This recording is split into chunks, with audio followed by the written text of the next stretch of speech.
Hey everybody, welcome to Weekend Wrap, our look back at the weekend in MLS action when the playoff race is really starting to take shape. We'll start with the top three results of the weekend, starting up in Montreal with an Eastern Conference showdown with DC United. Is the playoff race really taking shape, or is it just being smashed into bits by Montreal and Columbus? The Impact have won 5 in a row. They just destroyed DC, who for some reason put out a less than best 11. Chris Pontius on the bench to start, Dwayne De Rosario on the bench to start, and the Impact took advantage. Patrice Bernier was special. Perfect assist on Marco Di Vaio's goal, who just did a Thierry Henry special, opened his hips, hit the back post. It was really, really good performance from the Impact, but one of the things that stood out to me is in the 82nd minute with DC only trailing by 2 at that point and really in the ascendant, Alessandro Nesta just shoves Chris Pontius into the goalkeeper. Foul called on Pontius. So apparently he's getting the Beckham and Henry calls as well. It's good to be a big name in MLS. And number 2 on our list on Saturday night, Seattle seemed to make a statement at the Home Depot Center against Chivas, USA. You look at the final scoreline of this one, 6-2, and based on the form of both these teams, maybe not so surprising. What might be a little surprising is how much closer this game was in the actual scoreline. Robin Fraser had to mix things up with his lineup, and he did. He went young. He put Miller Bolaños and Tristan Bone on the wings. He put Casey Townsend and Juan Agudelo up top. And for a while, it looked like it worked. If Chivas was controlling possession, they actually outshot the Sounders. Miller Bolaños bringing them to within 1 goal at about the 60th minute, bringing them about as close as they were going to get. And if we're talking about power quartets at that point, all Seattle, Fredy Montero with a hat trick just on a tear. He's now scored in 4 straight games. Mauro Rosales assisting on all 3, and now he is atop the leaderboard in MLS. And then Eddie Johnson doing the yeoman's work up top, and Christian Tiffert, the other new guy coming in and just dominating. And these 4 guys have really been the reason that Seattle has been on the rise lately. And they are climbing the Western Conference standing, getting out of there with a 6-2 win, really flattering the visitors, and they're looking every bit the power team right now.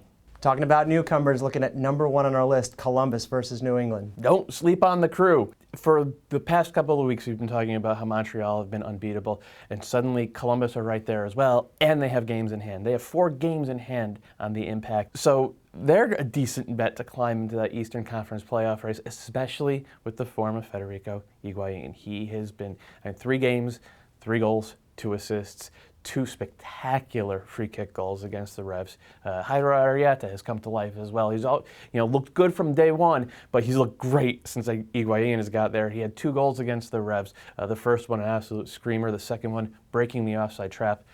For New England, it was just a cascade of mistakes, broken offside traps, no pressure on the midfield, so Columbus had all day to send their service in, failing to win second balls, blowing open looks. They scored 3 goals, and it's nice, but they should have had 6 and could have given up 8.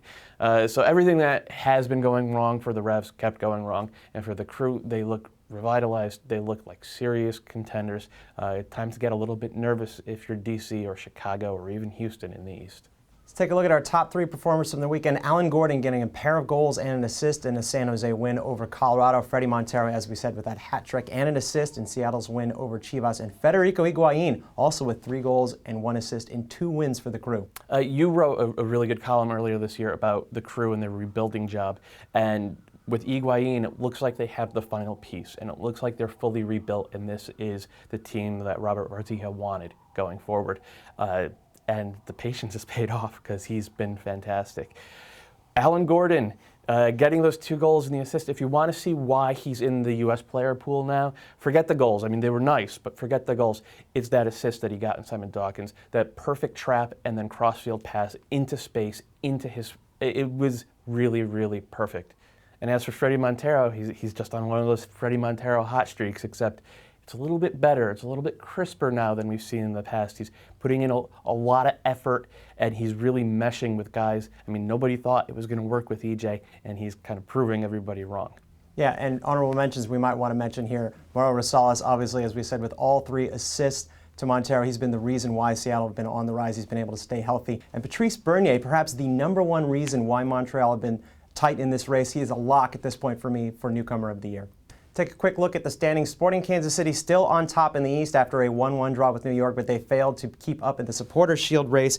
Houston now trailing in 3rd place with 42 points. Chicago and D.C. rounding off the playoff spaces. Montreal still hanging tough with 39 points, and Columbus surging fast with 36. Out west, San Jose still on top of the mountain with that win over Colorado. They've got 50 points, and just behind them now, Seattle have pulled even with Real Salt Lake in second place. They've got 2 in hand on Salt Lake. LA hanging tough with 40 points. Vancouver still in the picture with 37 points. Dallas still in the picture with 32 points, but they've only got 6 games left to make up that territory. That'll do it for us. Another busy week of MLS action, including CONCACAF Champions League. We'll check back with you on Friday.